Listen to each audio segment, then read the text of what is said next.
Welcome to the Del Walmsley Radio Show.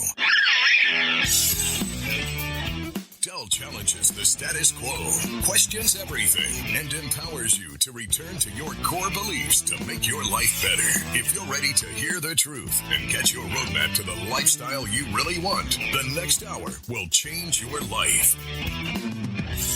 And now, your host, self-made millionaire, national award-winning investor of the year, CEO and founder of Lifestyles Unlimited, Del Walmsley.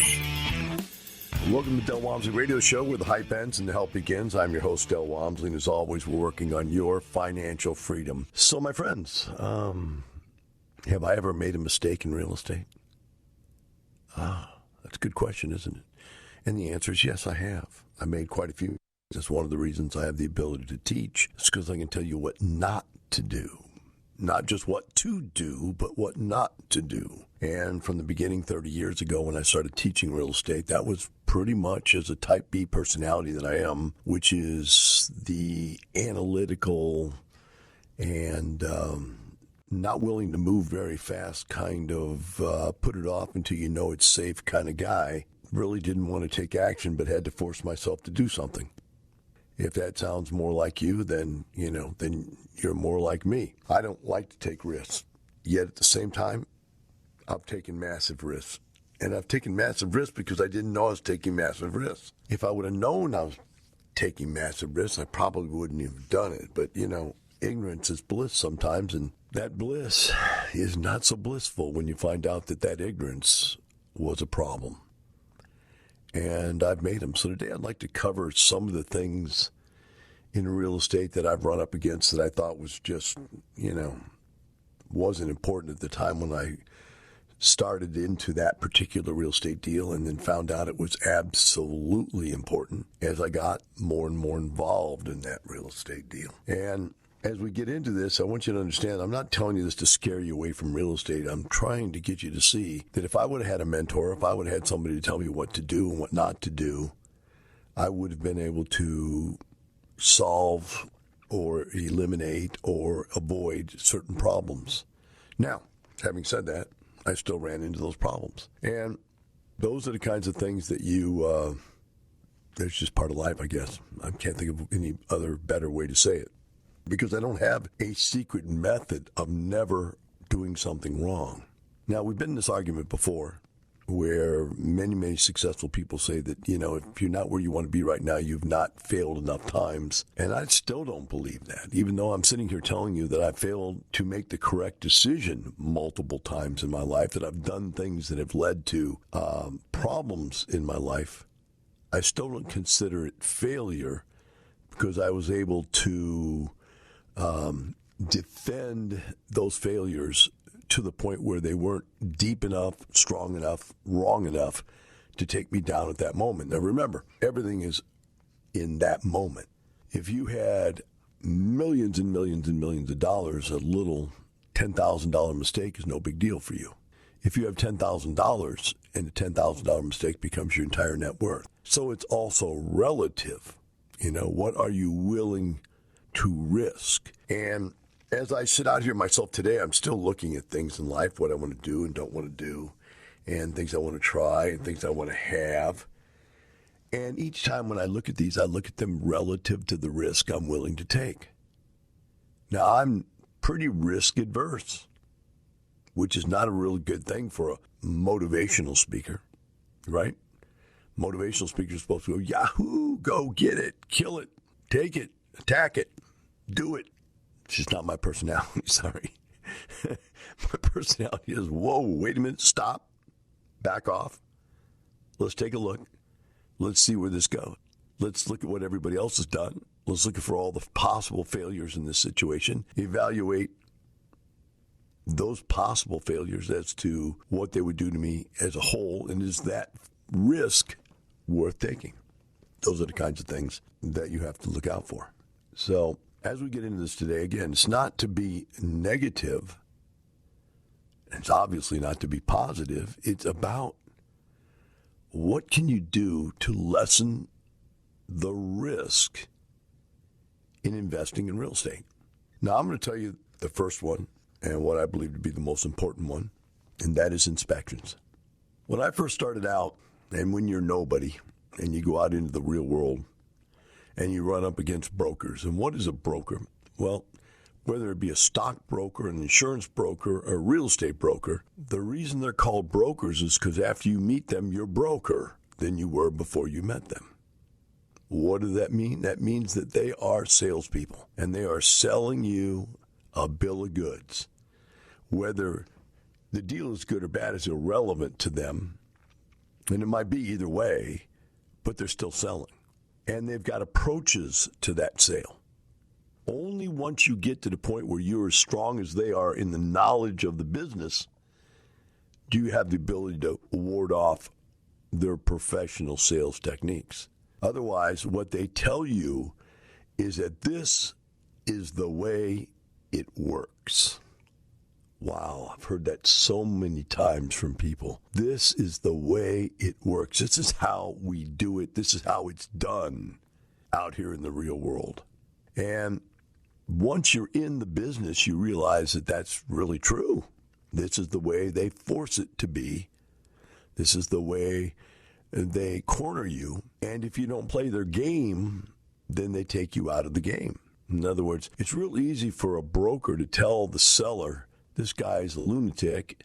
He's demanding unrealistic demands on the situation, and he's not worth your time. Let me find somebody else, a la, quote unquote, quotation marks, fingers in the air. Let me find a sucker that will do what we want him to do, which is to buy this property blindly without actually doing the due diligence necessary to find out what it's worth. Now, when you're first starting in the business, at least wise, if you're starting the way I did, not many of our members are coming in here now and starting at a very strong position. But when I started, I had no help and I had very little money. So I had to go after really bad deals. When I say bad deals, I mean properties in bad repair. And so I would go after these deals and I'd want to go in and inspect them. And it was really two things were really wrong with that thought process. The first one was they didn't want me to inspect them. And the second one that was wrong with that was that I really didn't know what I was looking for. And the third one was, even if I did and I found something, I didn't have the money to repair it anyway, so it just meant I wouldn't get the deal. So I had really two choices. The choice was take it blindly and put up with whatever happened and survive it, or walk away from it. Because there was really not that much money in my hands and to be able to do repairs. Now, later in the game, as I learned this business, one of the things that I learned was if you inspect the property and find everything that's wrong for it, you can go analyze what it costs to repair everything, and then you should fix everything right up front. And that becomes a part of the cost of buying the property. What we teach in Lifestyles is so simple. It only took me like 10 years to figure that out, probably.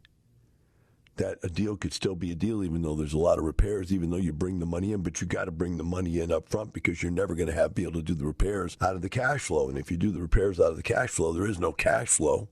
And if there's no cash flow, you don't make any money and or you can't pay the mortgage or both. And so right up front, it's important, it's imperative, in fact, that you know what the repairs are going to be or need to be before you get into the deal. And so an inspection is something that's so important on any real estate deal you're going to get into. I'm going to give you some examples of really bad situations when we come back from the break, and other ones where there was really very little. We'll take a short break. Be right back with the Del Walmsley Radio Show.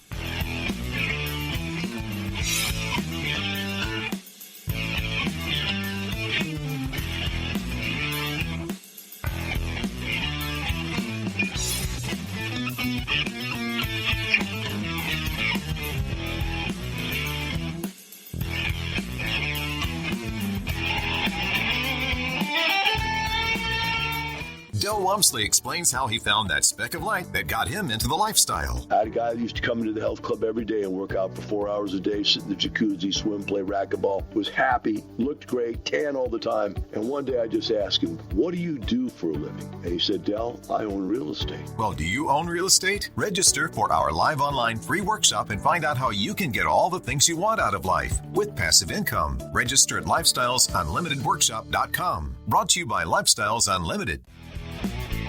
Welcome back. Now here's some more unconventional wisdom to set you free from the man on a mission to retire America, one person at a time, Del Walmsley. Welcome back to the Del Walmsley Radio Show. Today I'm talking about the mistakes that I've made in the past before, because I didn't have a mentor and there was nobody there to tell me what to do as I went through this process of just learning from one step to the next. And the one I've started with here is the inspections and the fact that you need to do a thorough inspection of the property, the physical structure of the property. In fact, I didn't even say it, but really you need to do thorough due diligence in all aspects of the property. And that's even more involved in inspections, but we'll start with inspections. So when I first started, the first house I ever bought was a Fannie Mae foreclosure. This was back in the 80s, and Fannie Mae had come up with this idea that there was like 800,000 houses that were repossessed. And what they did was they decided to get rid of them all, was they would fix them up. They brought contractors in and renovated them, turned around and sold them and put Fannie Mae mortgages on them. So you're looking at Fannie Mae, the bank, was giving you the loan on the deal, and they had done the rehab. So the rehab was done to their expectations, and there was really no need to get an inspection other than common sense, and when I say there's no need, that's tongue-in-cheek. There's no need because they are selling you the property and they did the rehab and they're going to lend you the money. So if there's anything wrong, their collateral is what they created. But that wasn't exactly true in many cases. What was happening was they were doing major things. For instance, they would replace the roof in almost every house, replace the flooring, they replaced the appliances in every house. They painted the inside, painted the outside. So, cosmetically, the property was in good condition, very good condition, in fact, amazingly good. So it kind of left me at the very beginning under the belief system that inspections were not that important. In other words, I bought a bunch of these things, these foreclosures. In fact, I bought 4 of them in a row. The first 4 deals I bought were these kinds of foreclosures. So I built in this immunity to the fear of there needing to be massive inspections. I never paid for an inspector to come in and inspect a house and find out what was wrong with it for me. So that became my modus operandi. Now, later on down the line, things went wrong with these houses. Probably couldn't have stopped it by having an inspection and probably wouldn't have not bought them because of it. But one of the things that happened to me was anything was built in the 80s was built with plastic water lines coming from the city's main water supply out at the street. So the stuff that went from the street to your house was plastic. Now, 15, 20 years ago when I was dealing with this, 30 years ago when I was dealing with this, I could tell you what that stuff was called. But it was some kind of polybutylene type of polymer plastic type pipe that didn't hold up, bottom line. And so I ended up replacing those water supply lines in many, many houses that were built during that era. The 70s, the 80s, and so forth were all built with this stuff. Another thing that I never knew about was back then, houses were wrapped in something that was like a masonite product. And if you've ever seen masonite, it's kind of like a paperboard type of product. Pressed paper material, pressed and glued and whatever it is. And that was on the outside of the house. And the only thing keeping the paper board from rotting away was paint. Well, just as soon as that paint was cut or scratched, the paper board would wick water up into it. It would bow, it would bend, it would rot. And pretty soon the siding on your house was useless, just completely useless. And, that stuff we don't run into as much today because most of the houses today have something called hardy plank on it, or that is the pro name for cement board. Another period of time, there was stucco was a problem.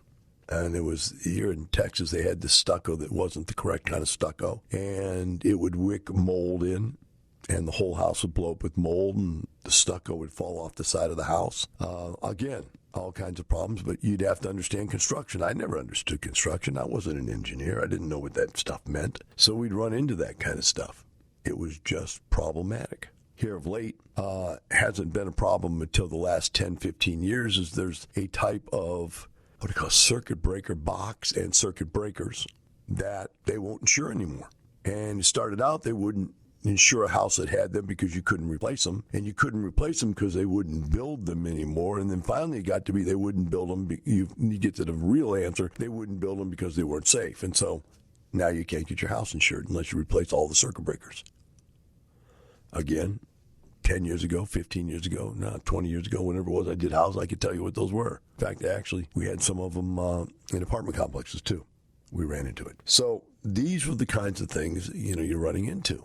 When you get to apartments, it's even way more important you have inspections because there's just all kinds of stuff. I mean, I could go on that list forever and ever and ever. But we're just starting at the bottom with the houses and stuff, the inspections. Now, one of the things that you run into is brokers will tell you that they all look the same. That's another one of their favorite sayings, especially if you buy an apartment. And there's, 40, 50, 100, 200 units of apartments. They're going to want you to look at 10%. So if there's 40 of them, they'll want you to look at 4. If there's 200, they want you to look at 20 at the most.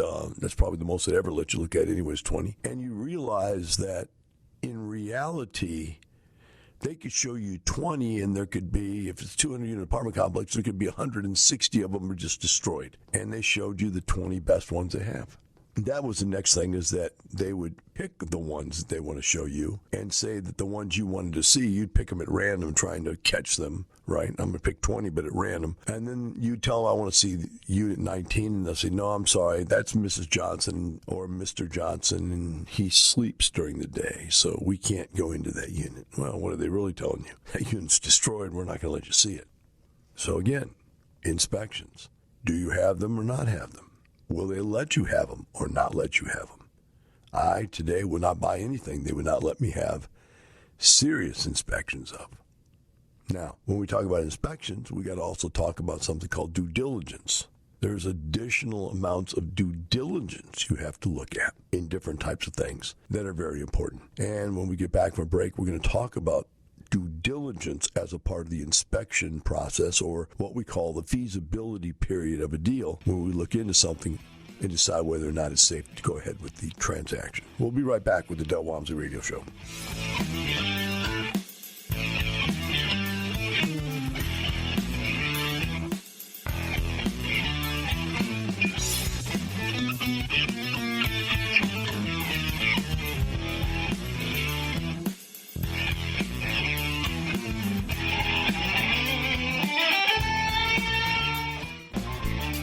Back. Now here's some more unconventional wisdom to set you free from the man on a mission to retire America, one person at a time, Del Walmsley.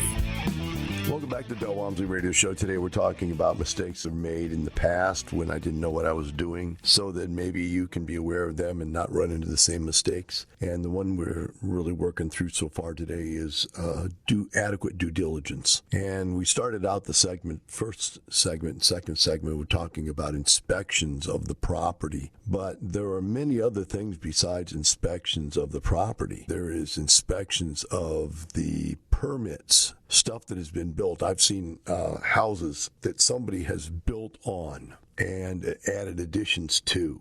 And whenever I see a house with addition to, I just run now. The reason is because I learned my lesson. I've seen people take back patio slabs and build walls on them and call them an additional bedroom. I've seen people take garages and rebuild them into additional housing units and or bedrooms. And in many, many situations, these additions are illegal unless you get building permits.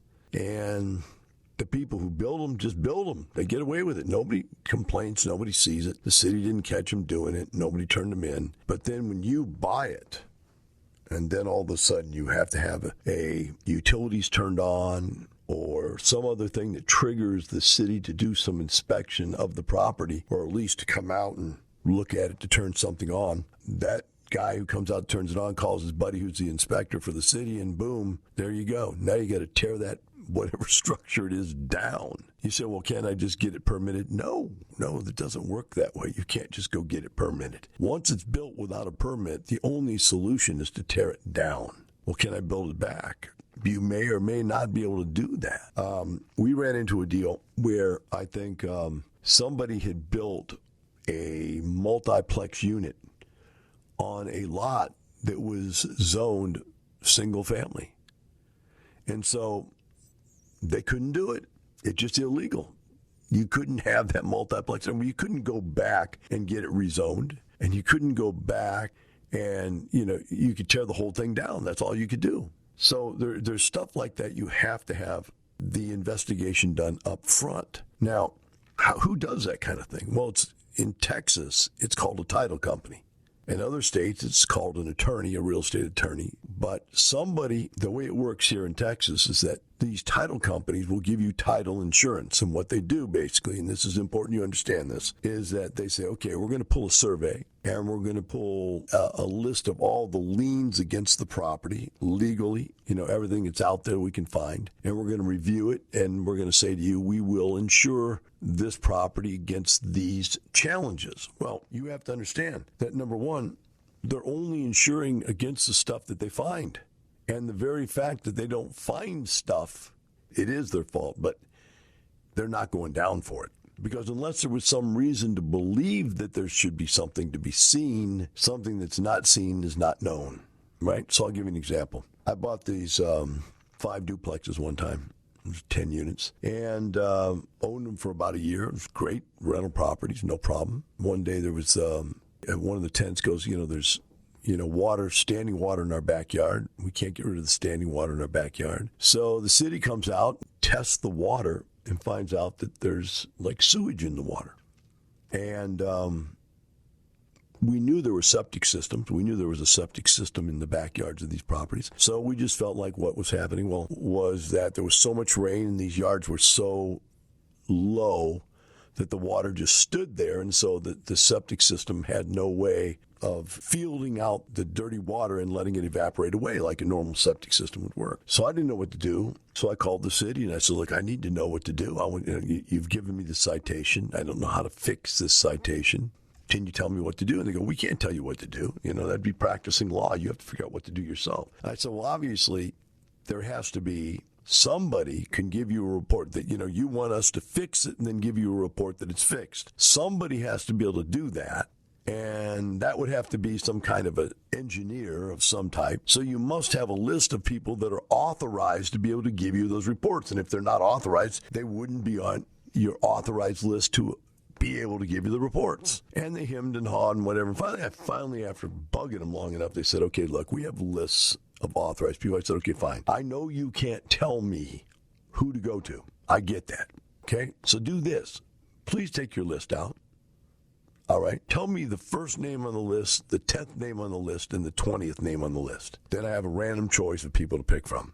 And the list was probably alphabetical as opposed to prioritized. And so just give me 3 names, so I can call 3 different people and see what they charge me to do this. So finally I got them to do that, showing that there's no way that I could prove or that anybody could prove that they did something, demonstrative in that situation. And so they gave me the name and I called up the guy and I said, you need to come out and tell me what to do. The guy said he met me out there at the houses, and he get out of his truck, and he had a big old pickup truck, and he had on some cowboy boots. I mean, like you've never seen before in your life, where the tops of the boots were rolled over at the top, and the blue jeans were, stuck into the boots. And he had a cowboy hat on and something in his mouth like a toothpick or a match or something. I mean, he just was the typicalest redneck cowboy I'd ever seen in my life. And he walks out there and we shake hands. He goes, you got a problem here, boy? He's one of those kind of guys. Looks like you got a problem here, boy. I go, yeah, I got a problem. I said, what am I going to do about it? And he looks at the thing and he, twiddles the stick around his mouth a little bit and walks around the back of the house and says, what your problem is, boy? You got too much water. I said, oh, sure. Okay, I get it. I said, well, what do we do about that? He goes, well, what you're going to need to do is you're going to need to put gutters on the house and then drain all that water from the back of the house down into a French drain that runs out to the front gully, and there was no sewer in this, so just, really backwoods type situation where you have those little culverts or whatever they call it, where there's a dip in the ground right by the road, and everything's supposed to run alongside of the road that way. So you run that out to there, and you get the front of the house, you put gutters on it, and you run that out to there, and then you'll divert all that water. You won't have all that standing water. You'll sign off to that? He goes, yeah, I'll sign off to that. I said, okay, great. So I put gutters on the house, French drains out to the culvert, and had him come back and sign off write an engineering report that, yes, the water had been diverted, that the problem was gone. And I sent that in, and the city said, okay. And I went after him. I said, do I get a release? Are you going to give me some kind of notice that it's okay? No. If there's anything comes back of this, we'll let you know. But if we don't hear anything else, then it just sits there. So I did all this stuff, and the truth of the matter is I wouldn't even have had done it because nothing would have come about it, because unless somebody else would have complained, it would not have come back up again.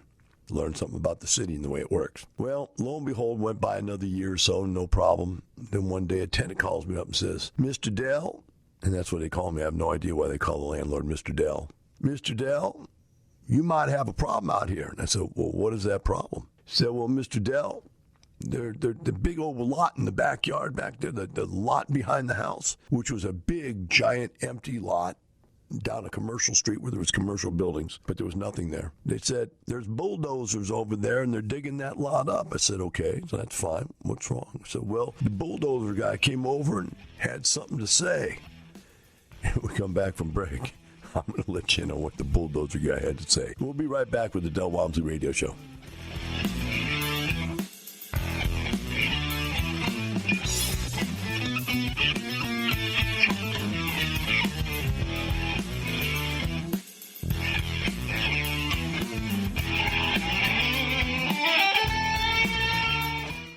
Del Walmsley on Designing a Lifestyle. When I was younger, I decided that I was not going to live the life that the average person lived, which was to think I was going to work for the end of my life, save up enough money, and then when I'm old and gray like I am now, try to buy my life back with a pile of money that I had. I said, no, I'm going to design a life and I'm going to live that life. That's it. Period. Are you ready to design your life? Learn how at Lifestyles Unlimited's live online free workshop. Register at lifestylesunlimitedworkshop.com. Welcome back. Now here's some more unconventional wisdom to set you free from the man on a mission to retire America, one person at a time, Del Walmsley. Welcome back to the Del Walmsley Radio Show. Today we're talking about mistakes being made in feasibility and inspections and so forth. And I'm telling you a story that is really, it's a funny story in that it is really scary, but it turned out to be okay. And that is a story where I found out that I own these duplexes, and my tenant calls me up and says, hey, this guy at my front door here is driving bulldozer behind the lot, in this lot behind us here, and he came by and said that we have a problem. And I said, really, what is the problem? He said that the bulldozer guy had just broken our septic system, which was piped all the way out into the lot behind the houses. Now, to this day, I don't know if the engineer guy that I bought this place from, who had built this thing, he built it himself, built his own rental properties.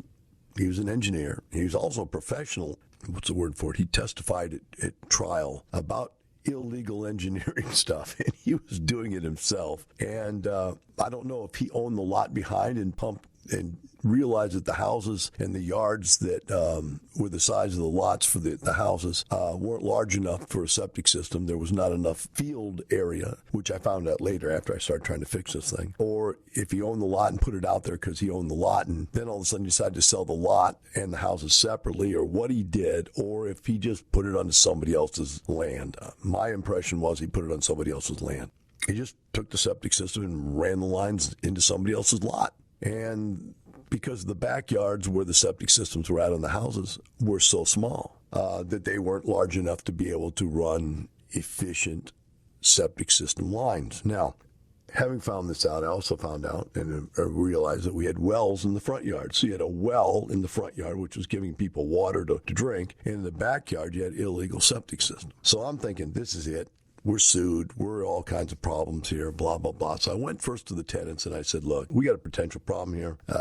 These houses have been here for 20 years. No one's ever complained. But now that we know that we have to do something about it. So I'm going to let you out of your lease if you want to leave right now. I'll give you good notice. I'll give you back your security deposit. Or you can sign this release that says I release you from any past, future problems, whatever potential problem. And to my surprise, everybody signed the release, and they just wanted to stay because the rent was so cheap. Because I mean, these were just really dungeon places. And after I got the releases, I then started looking for a solution. I went out and found out that there was no way that we could put an effective septic system in there because there wasn't enough field area, as it's called, enough land. Then I looked into whirligigging, where you have that stuff that sprays it out into the air. And not only was that seemingly disgusting, but it was also very expensive. And by the way, I actually had that type of septic system in my house because I have a massive house and massive yard. I have enough room for regular septic system, but the tanks themselves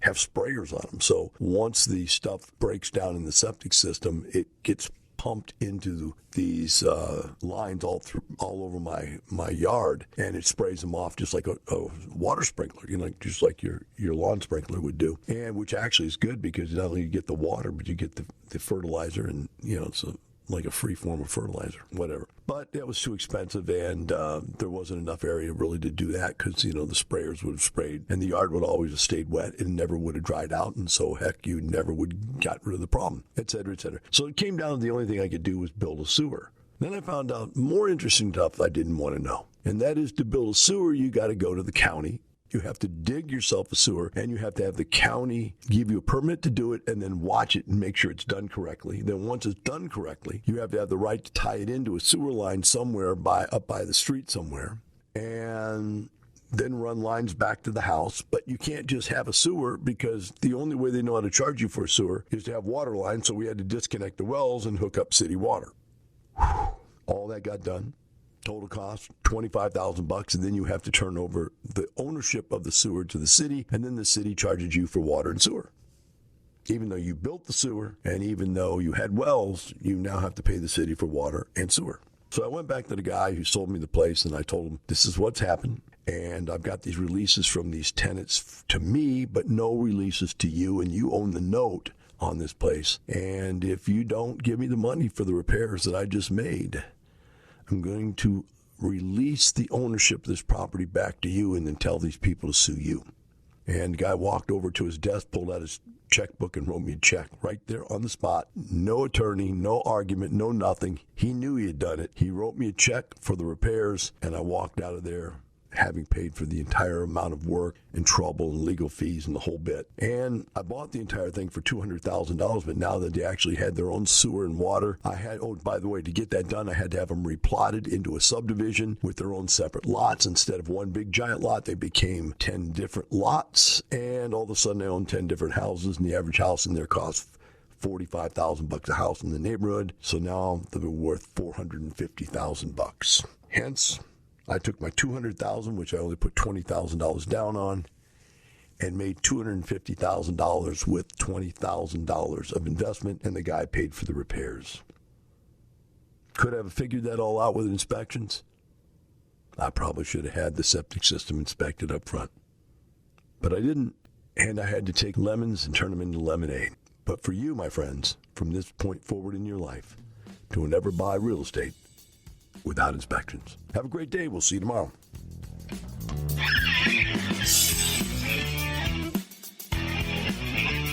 Thank you for listening to the Del Walmsley Radio Show, teaching you the opposite of everything you've been taught, so you can obtain the results you've never obtained. Join us 7 days a week. Can't get enough? Visit DelOnTheRadio.com to listen to the Del Walmsley Radio Show, access past show podcasts, and join the conversation.